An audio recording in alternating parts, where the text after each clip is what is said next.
नमस्ते, मैं अभिनय आकाश और साक्षी के इस खास कार्यक्रम में एमआरआई में आपका स्वागत है। एक बार फिर से हम आपके सामने मोस्ट रिलायबल इन्फॉर्मेशन यानी एमआरआई के साथ मौजूद हैं। जन्म पर सभी समान होते हैं, बस मौत पर पता चलता है कि कौन ऊंचाई तक उठा।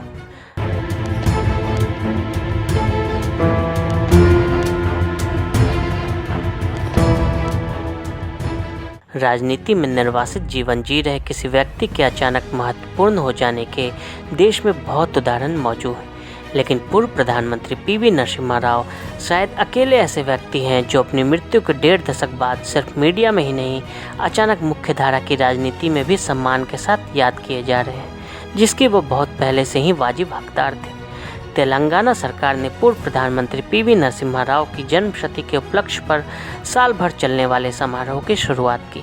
मुख्यमंत्री के चंद्रशेखर राव ने नरसिम्हा राव को देश के पहले प्रधानमंत्री जवाहरलाल नेहरू के समकक्ष रखते हुए भारत रत्न प्रदान करने की मांग की है। प्रधानमंत्री नरेंद्र मोदी ने कांग्रेस पर निशाना साधने के लिए कई बार राव का जिक्र किया है। लोकसभा में भाषण देते हुए उन्होंने नरसिम्हा राव का जिक्र करते हुए कांग्रेस पर निशाना साधते हुए क्या कहा था, ये खुद ही सुन लीजिए।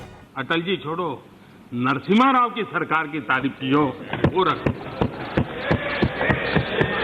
इतना ही नहीं, ये अभी के भाषण में भी एक बार डॉक्टर मनमोहन सिंह जी का नाम बोले होते तो मुझे लगता। वही कांग्रेस पार्टी हमेशा नरसिम्हा राव से किनारा काटती दिखी है और तो और कांग्रेस कुरेद कर नरसिम्हा राव से जुड़ी यादों को मिटाने की कोशिश करती रही, लेकिन इतिहास किसी पार्टी या किसी व्यक्ति की इच्छाओं का रेहन नहीं होता। इसलिए कांग्रेस याद करे या ना करे, देश नरसिम्हा राव को याद करता रहता है। कोई मौनी बाबा कहे, कोई बाबरी मस्जिद के ढहने के लिए जिम्मेदार कहे, कोई भारत इजराइल संबंधों की मजबूत शुरुआत करने वाला नेता बताए, कोई न्यूक्लियर बम की तैयारी करने वाला कहे, कोई इकोनॉमिक पॉलिसी में बदलाव लाने वाला कहे। निज़ाम के खिलाफ आंदोलन से सीएम की कुर्सी तक। वर्ष 1947 में भारत को आज़ादी मिली, लेकिन उस वक्त हैदराबाद के निज़ाम ने भारत में शामिल होने से साफ इनकार कर दिया, यहाँ तक कि वंदे मातरम गाने पर रोक लगा दी। इसके बाद नरसिम्हा राव ने निज़ाम के खिलाफ आंदोलन शुरू कर दिया। 1951 में राव कांग्रेस में शामिल हुए।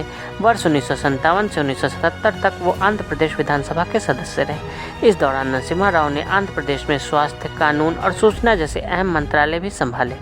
वर्ष 1971 में वो आंध्र प्रदेश के मुख्यमंत्री भी बने। मुख्यमंत्री रहते हुए उन्होंने आंध्र प्रदेश में भूमि सुधार की शुरुआत की थी। उस वक्त आंध्र प्रदेश ऐसा करने वाला देश का पहला राज्य था। इंदिरा गांधी के रहे करीबी। जब पंजाब आतंकवाद से धधक रहा था, दार्जिलिंग में गोरखा और मिजोरम में अलगाववादी समस्या पैदा हो रही थी, तो इंदिरा गांधी ने नरसिम्हा राव को गृह मंत्री बनाया था। अमृतसर के स्वर्ण मंदिर में सेना का प्रवेश और नरसिम्हा राव पर इंदिरा गांधी को फिर से बचाने का दायित्व आया। इंदिरा गांधी की हत्या के चंद घंटों बाद ही हैदराबाद से नरसिम्हा राव को वायुसेना के विमान से दिल्ली लाया गया। तब सिख विरोधी दंगे से दिल्ली जल रही थी। बाद में राजीव गांधी ने उन्हें रक्षा तथा मानव संसाधन मंत्री बनाया। साल 1990 भारत के लिए मुश्किल भरा था। देश की आर्थिक हालत बिगड़ी हुई थी, इस हद तक कि कर्जदारों को लौटाने के लिए डॉलर ना के बराबर थे। हालात ऐसे बन गए थे कि भारत की गिनती कर्ज लेकर लौटाने में सक्षम नहीं होने वाले देशों में शामिल होने वाली थी। हफ्ते भर बाद भारत कच्चा तेल नहीं खरीद सकता था। देश के पास तेल आयात करने के लिए पैसा नहीं था। भारत के लिए मुश्किल दौर था और उस दौरान दिल्ली में एक अहम मुलाकात हुई। आरबीआई गवर्नर वेंकट रमन और मनमोहन सिंह की मुलाकात, जो उस वक्त पीएम चंद्रशेखर के सलाहकार थे। उस वक्त देश के हालात इतने बुरे थे कि आरबीआई ने मनमोहन सिंह के सामने सोना गिरवी रखने का प्रस्ताव रखा। चंद्रशेखर ने आरबीआई गवर्नर को देश के सोना को गिरवी रखने की इजाज़त देते हुए सरकार को बाहर से समर्थन देने वाली कांग्रेस के मुखिया राजीव गांधी को इसकी जानकारी देने की बात कही। राजीव गांधी और वित्त मंत्री यशवंत सिन्हा की सहमति चल ही रही थी कि चंद्रशेखर की सरकार गिर गई। भारत की राजनीतिक परिस्थितियों को देखते हुए भारत की आर्थिक रेटिंग भी क्रेडिट रेटिंग एजेंसियों ने घटा के निम्नतम स्तर पर कर दिया था। सरकार गिरने के बाद एक बार फिर चुनाव होने थे, तभी देश को एक और बड़ा झटका लगा। चुनाव प्रचार के दौरान ही मई 1991 में लिट्टे द्वारा राजीव गांधी की हत्या कर दी गई। उस वक्त एक शख्स जिसने कांग्रेस का घोषणा पत्र तैयार किया था, तबीयत बिगड़ने के बाद उसकी सक्रिय राजनीति से संन्यास की अटकलें तेज हो गई थी। लेकिन उसकी एक बार फिर से न केवल सक्रिय राजनीति में एंट्री होती है, बल्कि प्रधानमंत्री भी बना दिया जाता है। जब नरसिम्हा राव प्रधानमंत्री बने तो कांग्रेसी दिग्गजों का अंदाजा था कि वो एक लघु कथा के फुटनोट है। और शीघ्र ही सोनिया गांधी अपनी पारिवारिक वसीयत संभाल लेंगे। किसे पता था कि नरसिम्हा राव एक लंबे, नीरस ही सही उपन्यास का रूप ले लेंगे जो पूरे 5 वर्ष तक प्रधानमंत्री पद पर डटे रहेंगे। नेहरू परिवार के बाहर का प्रथम कांग्रेसी जो इस पद पर पूरी अवधि तक रहा। मनमोहन सिंह की वित्त मंत्रालय में एंट्री।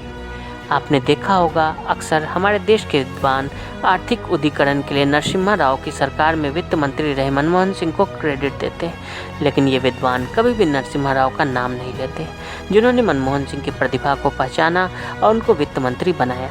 उस समय प्रधानमंत्री के प्रधान सचिव रहे पीजी अलेक्जेंडर अपनी आत्मकथा through corridors of power and inside story में बताते हैं कि राव पहले ही उन्हें इशारा दे चुके थे कि वे डॉक्टर मनमोहन सिंह को वित्त मंत्री बनाना चाहते हैं।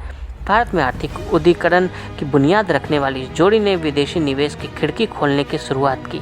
नरसिम्हा राव पहले राष्ट्रनायक थे जिन्होंने लुक ईस्ट की विदेश नीति रची थी। चीन का खतरा उन्होंने अपनी 1993 की बीजिंग यात्रा पर भांप लिया था। तभी से दक्षिण एशिया राष्ट्रों से रिश्ते प्रगाढ़ बने। सोनिया गांधी से क्यों पैदा हुई दूरी। प्रधानमंत्री बनने के बाद सोनिया गांधी से नरसिम्हा राव नियमित अंतराल पर मिलते रहते थे, लेकिन उन्होंने सोनिया गांधी को कभी भी सत्ता केंद्र के रूप में उभरने नहीं दिया। नटवर सिंह ने एक बार इंटरव्यू में कहा था कि नरसिम्हा राव को लगा कि बतौर प्रधानमंत्री उन्हें सोनिया गांधी को रिपोर्ट करने की ज़रूरत नहीं है, और उन्होंने ऐसा ही किया। यह बात सोनिया गांधी को पसंद नहीं आई। नरसिम्हा राव के एक बयान जैसे इंजन ट्रेन की बोगियों को खींचता है, वैसे ही कांग्रेस के लिए यह जरूरी क्यों है कि वह गांधी नेहरू परिवार के पीछे पीछे ही चले, ने इस दूरी को और बढ़ा दिया। बाबरी मस्जिद विवाद। कांग्रेस के बाहर और भीतर एक बड़ा तबका है जो अयोध्या में बाबरी मस्जिद गिराए जाने के लिए तत्कालीन प्रधानमंत्री नरसिम्हा राव को जिम्मेदार मानता है। राहुल गांधी ने भी एक बार कहा था कि उस समय अगर मेरे परिवार से कोई प्रधानमंत्री होता तो मस्जिद नहीं गिरती।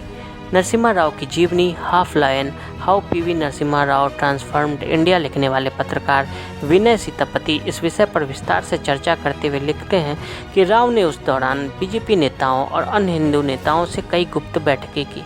इन बैठकों में उन्हें आश्वस्त किया गया कि अदालत के फैसले के खिलाफ कोई भी कदम नहीं उठाया जाएगा। इन नेताओं में बीजेपी के वरिष्ठ नेता लाल कृष्ण आडवाणी भी थे। संतों से प्रवाहमय संस्कृत में संवाद कर प्रधानमंत्री ने उन्हें कार सेवा टालने हेतु मना भी लिया था, पर कल्याण सिंह की सरकार के वचन भंग के सामने केंद्र की सरकार 19 पड़ गई। नरसिम्हा राव ने लोकसभा में कहा भी था कि राम भक्तों से तो सामना किया जा सकता है, पर भगवान राम से नहीं। जनता दोनों के मध्य अंतर नहीं कर पाई और कांग्रेस पार्टी की राम विरोधी छवि बन गई। वह चुनाव हार गई। 1998 के चुनाव में कांग्रेस ने नहीं दिया टिकट।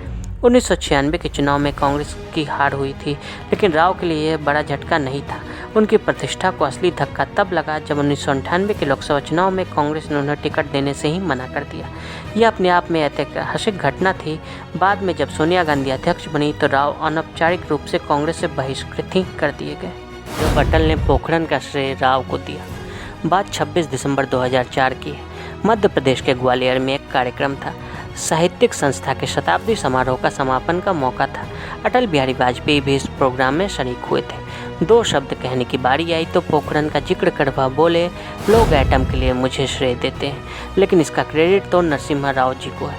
अटल बिहारी वाजपेयी ने साल 2004 में कहा था कि उन्होंने मई 1996 में जब नरसिम्हा राव के बाद प्रधानमंत्री की कुर्सी संभाली तो राव ने मुझे बताया था कि बम तैयार है, मैंने तो सिर्फ विस्फोट किया है। नरेगा से मनरेगा। कांग्रेस की नरसिम्हा राव के प्रति सोच को एक पुराने अखबार ने अपने कार्टून के माध्यम से प्रदर्शित करने की कोशिश की थी, जब उसमें यह दिखाया गया था कि ग्रामीण रोजगार योजना नरेगा का नाम मनरेगा क्यों कर दिया गया। मनमोहन सिंह सरकार को आशंका हुई कि NREGA कहीं नरसिम्हा राव एम्प्लॉयमेंट गारंटी योजना न कहलाने लग जाए, अतः महात्मा गांधी का नाम जोड़ दिया गया। मजाक ही सही, पर इस बात से कांग्रेस पार्टी की नीयत उजागर हो ही जाती है। राजधानी में जगह की कमी, समाधि स्थल नहीं बनाए जा सकते।